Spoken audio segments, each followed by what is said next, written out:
Do you mind if I talk for a while about something I love? About water and the ocean. Ever since I can remember anything at all, the light, the smell, the sound and motion of the sea has been pure magic. Even the mere intimation of its presence. Gulls flying a little way inland. The quality of light in the sky beyond hills which screen it from view. The lowing of foghorns in the night. If ever I have to get away from it all, and, in the words of a Chinese poet, wash all the wrongs of life from my pores, there's simply nothing better than to climb out onto a rock and sit for hours with nothing in sight but sea and sky. Although the rhythm of the waves beats a kind of time, it's not clock or calendar time. It has no urgency. It's timeless time. Because I know I'm listening to a rhythm which has been just the same for millions of years. And it takes you out of the world of relentlessly ticking clocks. Clocks, for some reason or other, always seem to be marching. And armies never march to anything but doom. But there's no marching rhythm in the motion of waves. It harmonizes with the breath. It does not count our days. Its pulse is not in the stingy spirit of measuring, of marking out how much still remains. It's the breathing of eternity, like the Brahma of Indian mythology, who inhales and exhales, manifests and dissolves the worlds, endlessly, forever. As a mere conception, that sounds appallingly monotonous, until you listen to the breaking and washing of waves. Just in the past few weeks, I've come to live right on the edge of the water. I have a studio, library, and place for writing in an old ferry boat, tied up on the waterfront of Sausalito, north of San Francisco. I suppose the nearest thing in America to a Mediterranean fishing village. Steep hills, clustered with little houses. And below, along the rim of the bay, a forest of masts, rocking almost imperceptibly against a background of water and wooded promontories. In some ways, it's rather a messy waterfront, not just piers and boats, but junkyards, industrial buildings, and all the inevitable literature of our culture. But somehow the land and seascape absorbs and pacifies the mess. Sheds and shacks thrown together out of old timbers and plywood, heaps of disused lumber, rusted machinery, and rotting hulls. All of this is transformed in the beneficent presence of the sea. Perhaps it's the quality of the light, especially early in the morning and towards evening, when the distinction of sky and water becomes uncertain, when the whole of space becomes opalescent, a sort of pearly luminous grey, and the rising or setting moon is straw yellow. In this light, all the rambling mess of sheds and junkyards is magical. Blessed with the white cries of gulls, and with the patterns of masts and ropes and boats at anchor, which put me in mind of landfalls a long way away, and of all the voyages of which one has dreamed. I look out now as I talk to you, across a wide space of nothing but water and birds, ending in a line of green slopes with clumps of trees. Right over the edge of the boat, the water contains, seemingly just under the surface, a ceaselessly moving network of reflected sunlight, through which a school of very tiny fish passes delightfully uncaught, and yet only a few yards from where we are moored. Tackle shops sell the marvelous salmon and crabs with which this particular area abounds.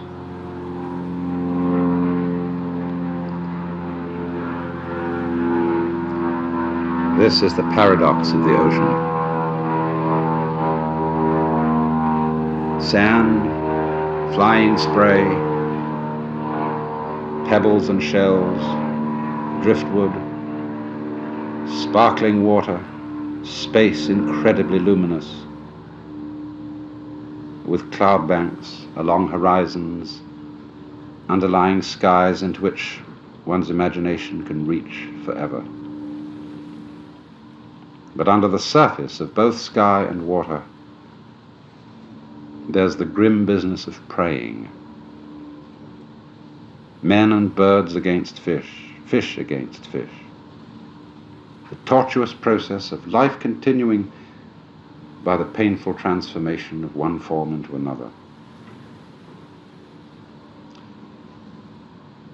To creatures who don't anticipate and reflect imaginatively upon this holocaust of eating and being eaten, it's perhaps not so terrible.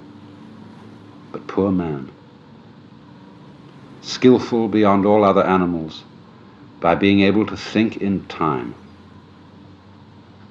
and knowing the future, he dies before he's dead, he shrinks from the shark's teeth before they bite him. He dreads the alien germ long, long before its banquet begins. Here is a gull that has picked a crab from a tide pool. Sprawled now upon the sand, the crab shrinks from the walls of its shell, resounding to the tap, tap, tap of the gull's beak. Who's that knocking at my door? I suppose the shell of the crab, the clam or the mussel, is the boundary of its universe.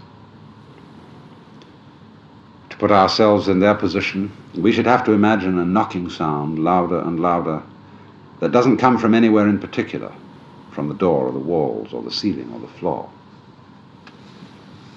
Think of a knocking that comes from everywhere, that beats against the boundaries of space and consciousness, that comes as the intrusion of an utterly unknown dimension into our own familiar world.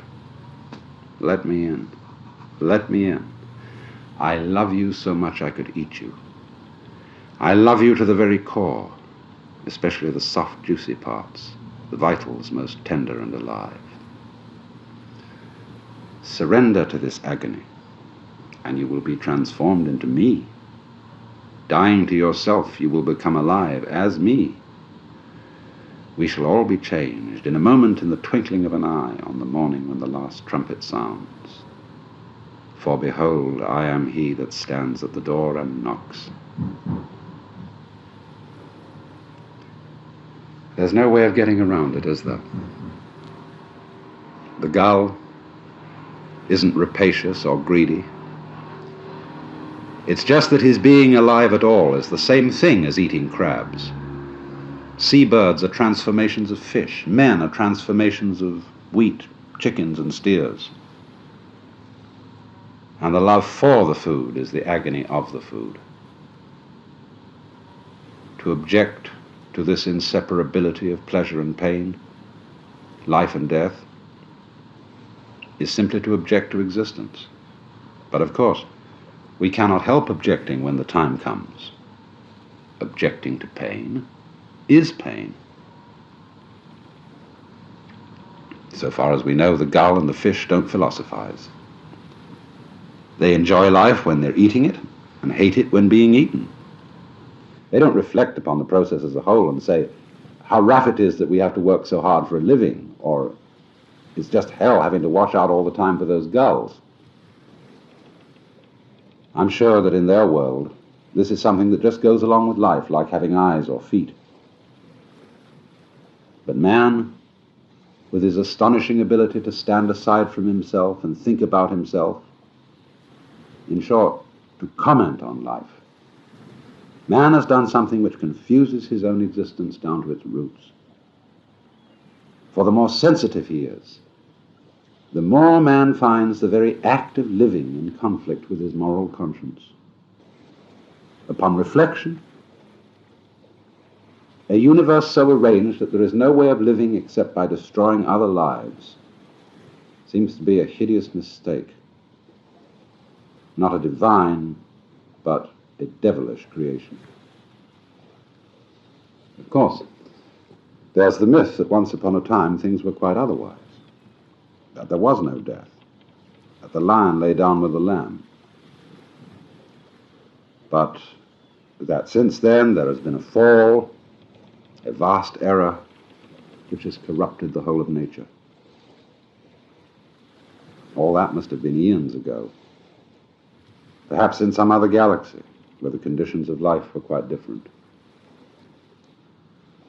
Or perhaps the ghastly mistake was just that step in man's evolution which made it possible for him to comment, to reflect upon life as a whole. In being able to stand aside from life and think about it, he put himself outside it and found it alien. Perhaps thinking about the world and objecting to its whole principle are simply two aspects of the same mechanism. The very words suggest, don't they? Perhaps we must object to everything that becomes an object.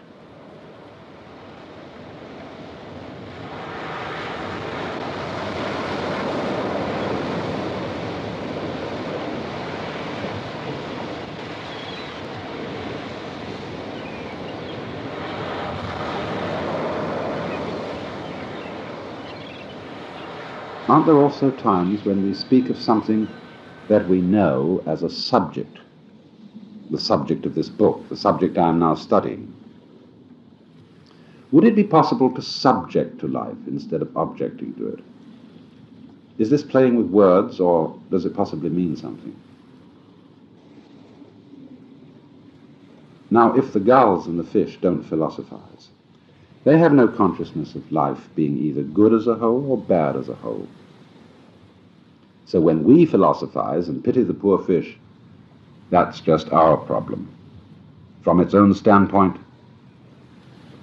the world of animals and insects doesn't find itself problematic at all. There's not the slightest evidence to suggest it. On the contrary, I'm inclined to feel that all these creatures really swing and go on living up to the very moment when the game is no longer worth the candle.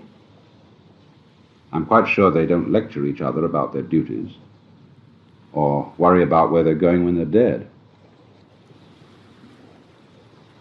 Isn't it then rather an enormous relief for us men to see that the plant and animal world is no problem to itself, and that we are wasting intellectual energy in making moral judgments about it? But, of course, we can't return to the unreflective consciousness of the animal world without becoming animals. To be human is precisely to have that extra circuit of consciousness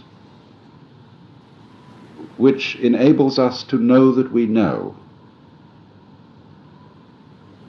and thus to take an attitude to all that we experience.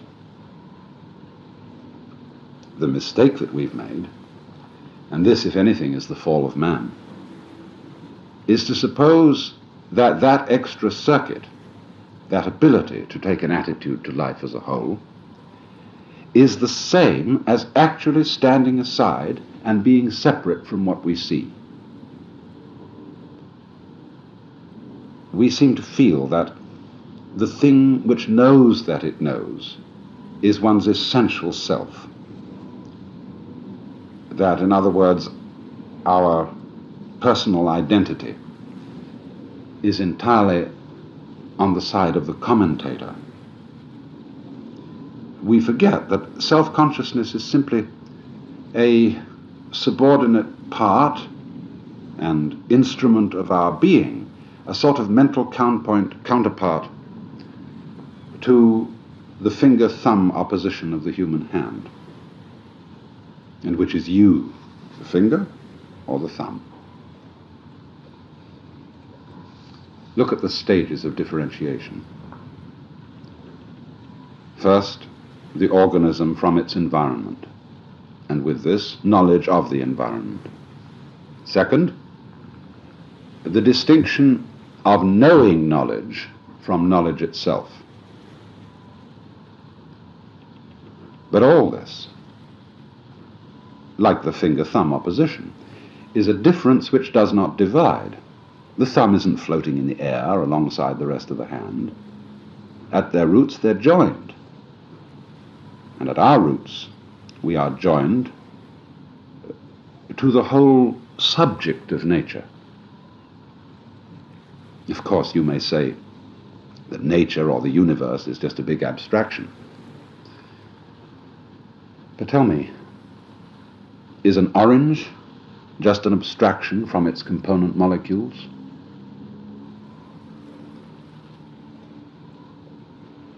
I think our difficulty is that our consciousness is too superficial, as if all our sensation were in the tips of the fingers and not in the palm.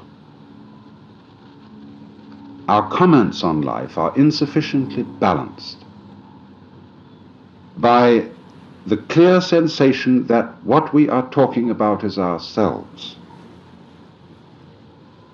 and ourselves in a sense far more basic and real than that extra circuit which knows knowing. Are we misled by the fact that we move freely on the earth and aren't rooted to it in the same way as trees to the ground and fingers to the hand? Were we as spatially distant from the earth as one atom of an orange from another, I suppose we should be somewhere out by the moon. Now we know that the atom, molecule, cell, or subordinate organ of any particular organism is what it is by virtue of its place and its membership in the pattern of the whole. Blood in a test tube is rapidly ceasing to be the same thing as blood in veins. In the same way, man must beware lest in cutting himself off psychically from the world that he sees, and so isolating the subject from the object, lest in doing this he rapidly ceases to be man. So I think this is why I love the ocean. It's the most difficult part of nature to mess up with emblems and symptoms of man's dissociated consciousness. It's an environment in which the awareness of our roots can awaken, in which space, so real because of the light and color, can be seen to be joining things instead of separating them. Yes.